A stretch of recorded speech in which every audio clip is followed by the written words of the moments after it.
John from JO Ventures Outdoors, and I'm here with you for another video for this week. And I just thought this week I'd talk a little bit more about knife maintenance and what I do. Again, now this is what I do. Other people may do things differently, but this is what I do. I also want to go over how I tie lanyards on my slips. People have asked about how do I tie that knot, how do I make a lanyard, where do I get my beads. So I'm going to talk about that too, kind of in the second portion of this, and we'll show you how we do that. But first, just general knife maintenance. I talked about sharpening here in a video or two ago, and so I wanted to kind of continue from there. But first off, I want to just say thank you to Georgia Adventurer. He sent me the new sticker 70x7. This is to describe the forgiveness that Christ talks about in his word in the Bible. So very cool. Thank you very much for the nice note as well, Randy. We appreciate you, Randy. 70x7. And I'll just say something about forgiveness here just real quick. I had someone in my life many years ago that I needed to forgive. And I'll tell you what, if you don't forgive someone, you got someone you really need to forgive, it'll just eat you up. So I highly recommend that you work through that and find a way to forgive that person. Okay, let's talk about knife maintenance a little bit here. You know, beyond sharpening, there are some other things that you can do to maintain knives. Now, with modern knives, I don't have any modern knives out here, but with modern knives, that's a little bit different. I mostly clean up and maintain slip joints, but with modern knives, a couple things that I would recommend is that don't take apart a modern knife unless you've actually watched a video or have some sort of instruction on how to do that. But one of the best tools you need is some sort of Torx bit set. And I found this Linux set at, I think at Lowe's is where I found this. I saw it in another video, knife video, and this has been a fantastic set. This ratchets, actually. You can turn it on and off, and it actually ratchets. So that's a fantastic thing to have, and so you definitely need that for tightening pivots and taking off pocket clips and doing all that kind of stuff. I'm not going to really talk about modern knife maintenance, but that's one thing you really need to find is a really good Torx bit set, and there are lots of them out there. The other thing that you often use with modern knife maintenance is some sort of thread locker compound. And so I've got this Permatex thread locker, and you can put that on the screws to keep them from loosening. So those are a couple things that you really need to have for modern knife maintenance that I found very handy. But again, I'm not going to go into big detail. So the first thing here, and I'll just kind of move this out of the way, a couple of these things out of the way so we have a little more space here on the screen. So the first thing with slip joints, like for example, I've got this Ulster USA camp knife that I picked up at an antique store or a pawn shop, I think it was.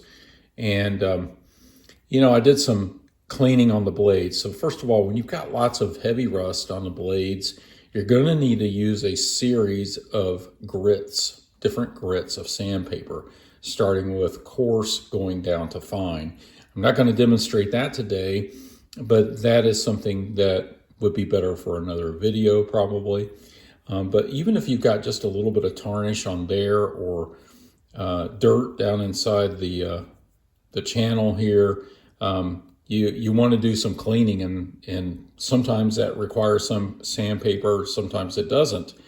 And so if I've got a knife that just needs a general cleaning, it doesn't have rust, it doesn't have heavy dirt buildup or junk down inside the channel, I will sometimes just take a toothbrush and go to the kitchen sink and turn on the hot water, get the Dawn dishwashing soap, open all these blades, and just put Dawn dishwashing detergent on here and scrub it really good. Even the pivots, the back springs, down inside the channel. When I get a knife from the flea market and it needs to be cleaned for the first time, that's the very first thing I do. I clean it with really hot water and Dawn, and I scrub it with this toothbrush. You can see I've used that quite a bit. And that works really well for me.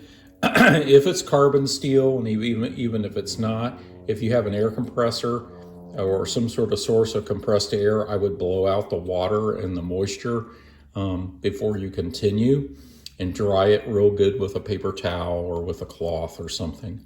But that's how I start. And I can usually get the channels and get all the dirt out of there really well. You can take a small screwdriver too and kind of get that gunk out of there as well. And there are a lot better refurbishing videos out there. Tom at Knife Delights and the Knife Doctor and some of the other channels do an excellent job with that. But if a knife's just been sitting for a while, needs a little cleanup, or the action is gritty or doesn't feel right, sometimes cleaning it with soap and hot water will help a lot. Then you really need to follow up with something to flush the pivots. So this is a knife flush by Last Chance Knives. He sells it on his Etsy channel, on his Etsy page, I should say. I can't remember how much it is, but it's a mixture of mineral oil and some other ingredients, I believe. But that can be used down in the pivots here. So you would just put, just a little bit down in this pivot. Start there. Put a little bit down in here. And then you would just work this pivot back and forth. Now, if this knife is sharp, you're going to want to take a cloth like this and just work it. And then on the back end, you'll see that flush come out of there with some grime, and that's flushing the grime out of the pivots there. And so that is a good thing to do as well. If a knife's been sitting a while, you might just need to put a little lube on it. This is a thicker compound, basically mineral oil. He probably has some other ingredients in there too, but put that down in there. There are other lubes that you can purchase that you might like better. I don't know, but I like these because they're food safe, and I love mineral oil for that kind of thing. So after you do the flush, then you probably want to do a drop or two of the thicker fluid so that it lasts longer, and you can increase the snap and the action of the knife. And that's a great thing to do every once in a while. The other thing that you can do, that you want to do, especially with carbon steel blades that can rust, if they've been sitting a while, you want to get them out and use them, and at least put a coat of oil. Mineral oil would be fine, or other oils on the blades, just a slight little bit. And I do that occasionally.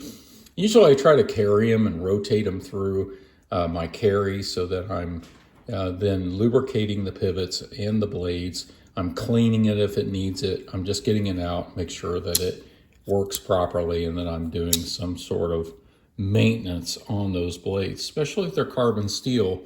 You don't want to just let those sit in your storage area without thinking about that. The other part of this too is keeping the scales and the back springs and the bolsters shined. My favorite is case paste. I use it pretty much all the time for shining up the knife. I use it all the time. It's got just basically a paste consistency. You can see it right there. It takes very little. I purchased this at the Case Knife event back 2 years ago in Ossian, Indiana, at the Ossian hardware store, and that's how much I still have left. So you don't need a whole lot. You would basically just put a little bit, on a towel, and I just rub it all over with my finger. It'd probably be good to use gloves, but I don't usually do that. But rub it all over the knife, the outside, on the blades. I use it on the blades. And I just use a cloth, cheap cloth like this. Got these a pack of 3 at Harbor Freight, and then I shine the knife with case paste. Some other polishes that I've used have been this one right here. This is Moz metal polish. I've used it. It works really great. And of course, Flitz. Flitz is something that you see lots of people use, and that works great too. Sometimes if the knife just needs to be cleaned a little bit, I'll just use some alcohol swabs. These come in really handy. You can stick them down inside the channels of the knife, clean the pivots with that alcohol, and it doesn't have that rust capability that water does. So that works really well as well. And so that's great, and that's what I like to do with cleaning knives.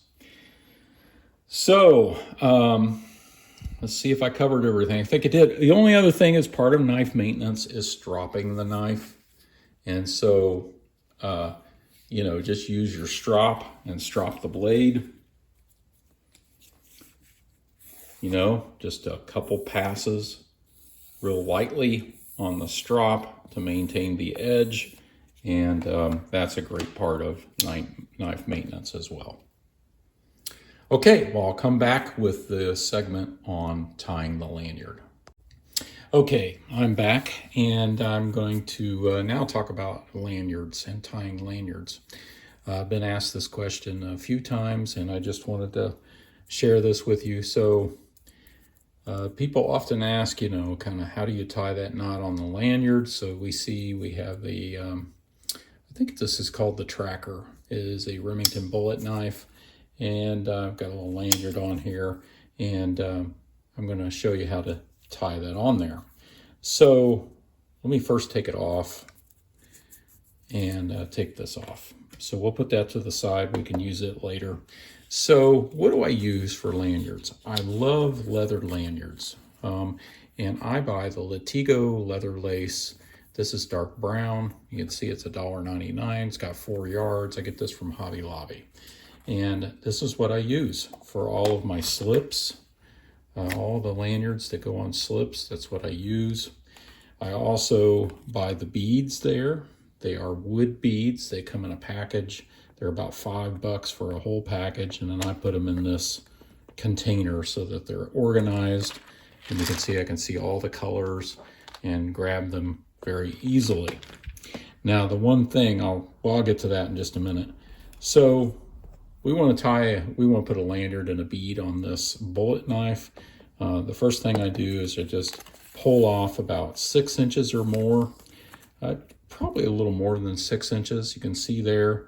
And then I'll just take my knife and cut that. And I usually try to cut it at a slant like that. Cut off a piece, we'll put that to the side, close our knife. And then we have this piece of lanyard to work with. And you might want that just a little bit longer. I'll probably cut that maybe a little short. But then I take some of Last Chance Knives wax. This is his leather treatment. And I just run the lanyard through that. You don't need a whole lot. I probably got a little too much. Just coat that new piece of leather really well with that wax. Now what that does is just kind of helps that, just kind of treats that piece of leather and protects it, helps it be more flexible.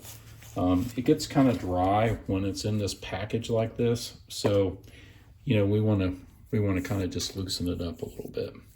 If you get a little too much on there, you can take your cloth and do that. Now his leather treatment, this is a new, like an older container, but you can buy that on his Etsy shop, and you can use it to treat leather products and also wood scales or wood covers on knives, and that'll help bring the grain out on those knives. So that's another great way to do that. I also didn't mention, but the flush and the lube that he sells the mineral oil based lube. Really works great on Delrin covers. Kind of like this old timer 34OT. I just got it recently at the flea market, cleaned it up. I used that oil on there, that lube on there to bring the color out on the Delrin. Okay, I'm back. I had to cut a little bit bigger piece here. So we've got them even in here. This is about a 10-inch piece. The next thing we're going to want to do is put our bead on there. Now with some of these beads, you have to take your awl on your Victorinox and kind of waller that hole out, make it bigger. And don't forget to put your bead on there first before you start tying it. And you put these both together so that the finished side of the leather is out. And so you want that all in the hole that way to be real nice and neat. Get the camera, the focus there. You can see that. Pull this down. And that kind of helps you tie your knot too. So the snake knot, that's what we're doing, a snake knot, just one snake knot. We're going to take the left hand piece, and we're going to take it around the right hand piece, and we're going to form a loop. It's a little bit finicky. You can see there we've got a loop. We've got this piece, the right hand piece underneath it, in between the two. Then we're going to take the right hand piece and we're going to take it back up through that loop over on the right hand side. Kind of see what I'm doing here. And then you should end up with this shaped knot. You don't want to tighten it right away. You want to make sure you adjust everything so that it's square. And then you kind of pull this down, kind of cinch those down just a little bit. You can see how that's kind of curling around. I want to try to fix that if I can. I might have to pull this out. This is very hard to do on camera, by the way. There, I think I've got it fixed. Then I take both of these. I'm just going to cinch those down just a little bit. There. That's good. Once I kind of get it where I want it, then I take the bead back up and I tighten it. And I tighten it on this end until I've got a nice tight knot that looks even. And pull it some more. You want that good and tight so that it doesn't come apart. There. It's about the right length, I think. But these are a little long, I think. So I like to lay the knife out here. Okay. And then take another knife. You know, we've got this 34OT. I just cut a little bit off at an angle. Right there. If you don't want to cut too much, go here. Cut a little bit off. Kind of just even it up. Make it a little bit shorter. A little more proportionate. And there we go. We've got us a nice lanyard there. And that's how I do it. It's a snake knot. There are other videos out there too. They might do a little better job of explaining it. But, and I usually have to watch them a couple of times before I got the hang of it. But now I can kind of just do it in my sleep because I've done it so much. But it makes a nice clean knot. It holds the bead. And you could cinch this up a little more if you wanted to. It might be better if it was down here just a little bit. But, you know, for purposes of demonstration, this works just fine. And there you've got a cool, simple, nice little lanyard. Okay, well, I hope all this was helpful. And you can go and tie your own lanyards and buy your own beads and have all that good stuff. Lanyards are really fun, especially on a knife like this. It's real classic. And I think it's cool to be able to tie these. Well, thank you all for watching.